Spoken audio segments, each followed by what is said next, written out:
चुनाव आयोग की निष्पक्षता के बारे में अब कुछ भी कहना बेकार है। दंतहीन है, तर्कहीन है, किसी कोई शक्ति नहीं है, वो कहीं दिखता नहीं है।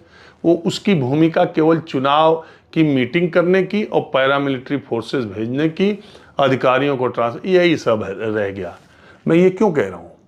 मैं ये इसलिए कह रहा हूँ कि इलेक्शन अनाउंस आप कर रहे हैं, उससे कुछ दिन पहले एक गवर्नमेंट एक स्कीम लेके आती है कि 10,000 रुपये महिलाओं के खाते में 1,10,000 महिलाओं के खाते में 10,000 रुपये दिए जाएंगे।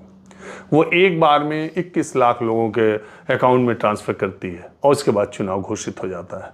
और वो सरकार डेट वाइज, जब model code of conduct Bihar में लागू है तो डेट वाइज वो सरकार हर फ्राइडे को महिलाओं के खाते में कुछ कभी 10 लाख महिलाओं के खाते में, कभी 20 लाख में, हर हफ्ते हर फ्राइडे को चुनाव चलने के दौरान महिलाओं के खाते में पैसे पड़ रहे हैं और चुनाव आयोग चुप है। वो चुनाव आयोग देख रहा है। चुनाव आयोग ये नहीं, क्या कहते हैं, पॉलिटिकल पार्टीज को लेवल प्लेइंग फील्ड मुहैया कराने का काम इलेक्शन कमीशन का।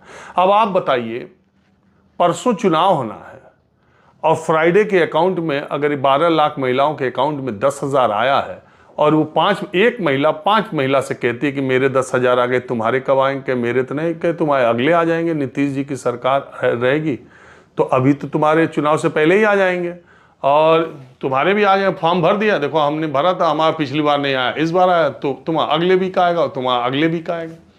तो 1,10,00,000 के अकाउंट में आप पैसे डाल रहे हो और उसको एक महिला 4 महिला से कम कह रही है, तो 4 करोड़ तक जा रहा है ना बात।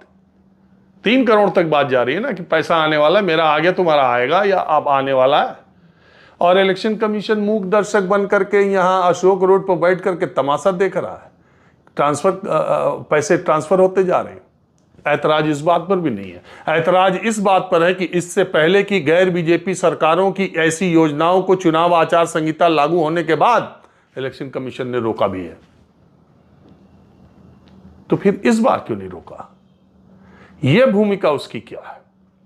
अगर आप हरियाणा और महाराष्ट्र के चुनाव की बात करते हैं, मैं राहुल गांधी जो वोट चोरी की बात करते हैं, उनके तर्क, उनकी टीम, उनकी बातों, उस पर मैं नहीं जाता हूं। चुनाव आयोग को जवाब देना चाहिए। लेकिन मैं आपको दूसरी बात कह रहा हूं। अगर 15 सालों से हरियाणा और महाराष्ट्र के चुनाव एक साथ घोषित हो रहे थे तो इस बार पिछली बार क्यों नहीं एक साथ घोषित हुए? क्यों महाराष्ट्र की सरकार को यह फैसला लेने का कि वो लाड़की बहना योजना के तहत महिलाओं के खाते में पैसा डालेगी?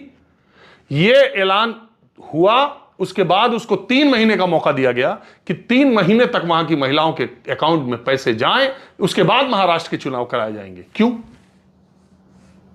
कराए जाएंगे?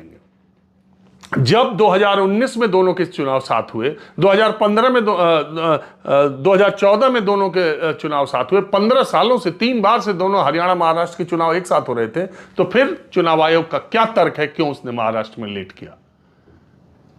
तर्क तो अगर सामने देखो तो यह दिखाई देता है कि उसने 4 जून को हारे थे इलेक्शन, लोकसभा का चुनाव। 28 जून मुझे जहां तक याद आता है सिंधे सरकार ने फैसला लिया और उसके बाद तुरंत 3-4 महीने गया अकाउंट में महिलाओं के अकाउंट में पैसे डालो, चुनाव जीतो।